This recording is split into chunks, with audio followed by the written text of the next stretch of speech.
Hi, this is Miranda Jones from Jones Equine, and if you've ever had a horse when you were trying to catch them, put a bridle on or put a halter on that was super obnoxious and threw its head in the air and you had no idea how the heck you were going to get the halter on, this video is for you.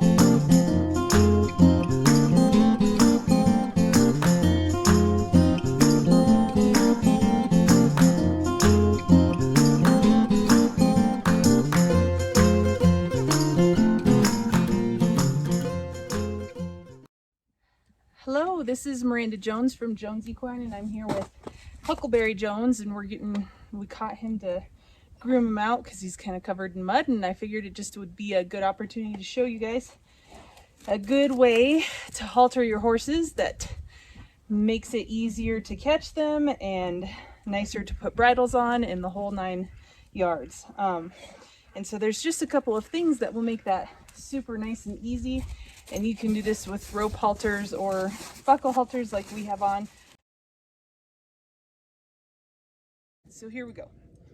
Generally, if you say I just caught Mr. Huckleberry, my hand is, I put the lead rope around his neck. I'm going to have my halter prepared in my left hand by holding the buckle side. Then I'm going to pass the buckle side underneath his throat latch, take my right arm, and I'm going to grab the tail or the buckle strap with my right arm. Turn your head here, Huck, so you can see over here, okay? And then this pushing here is one of the big things that you can do that helps make your horses a lot nicer to bridle and halter. So I'm just taking, you can take a thumb or you can tape the tip of your finger. You're just gonna push into their cheek until they turn their head into your chest, just like that. Then you're going to make, especially with colts and new horses, make kind of a sweeping motion over their nose towards your chest to get the nose into that bridle, because that keeps them from tossing their head around or trying to escape or evading you trying to catch them. Once they get a little bit more broke to it, you can even just use the buckle strap to pull their head close to you. But the biggest thing is just making sure that this head is into your chest before you put the nose on, because otherwise you're going to be chasing their head around. Then you're all set up to put the tail into the buckle, okay, and buckle your halter just like that.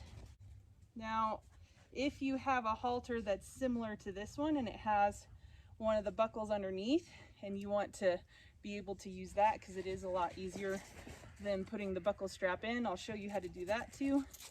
So again, I caught my horse, I have my halter prepared in my left hand, and then I'm going to put my right arm over the pole.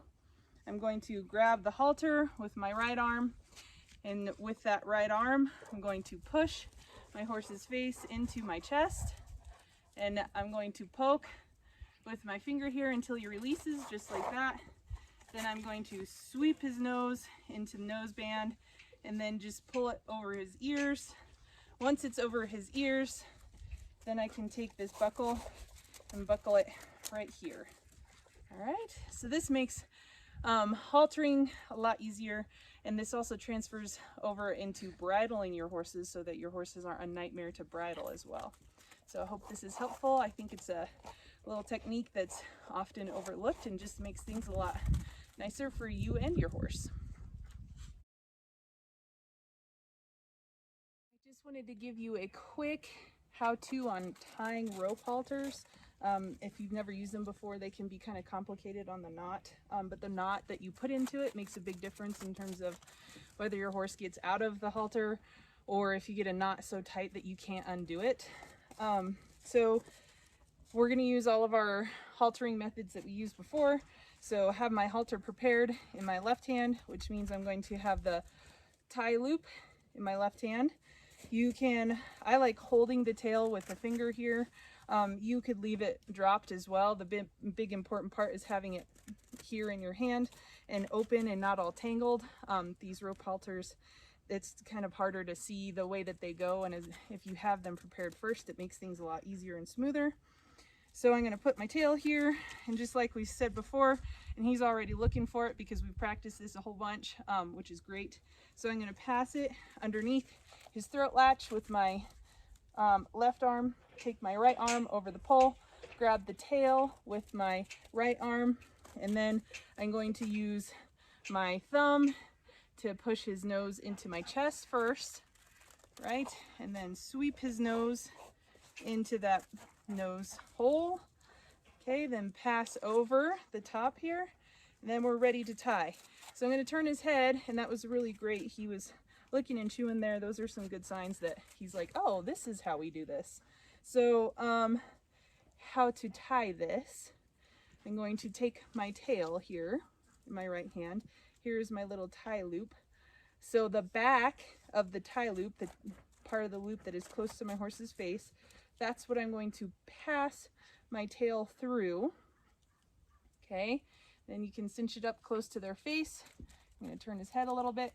I'm going to put the tail back towards his butt. I'm going to wrap behind the tie loop. So now I have a little D on the side of his face here. I'm going to come back up to the front, and I'm going to put my tail through the D that I just created and then pull it tight, hopefully not trapping any of his mane in there. And now you have a nice tidy loop that even if they set back, you're going to be able to break this loop free, but it's not in a way that the horse is going to be able to get undone themselves.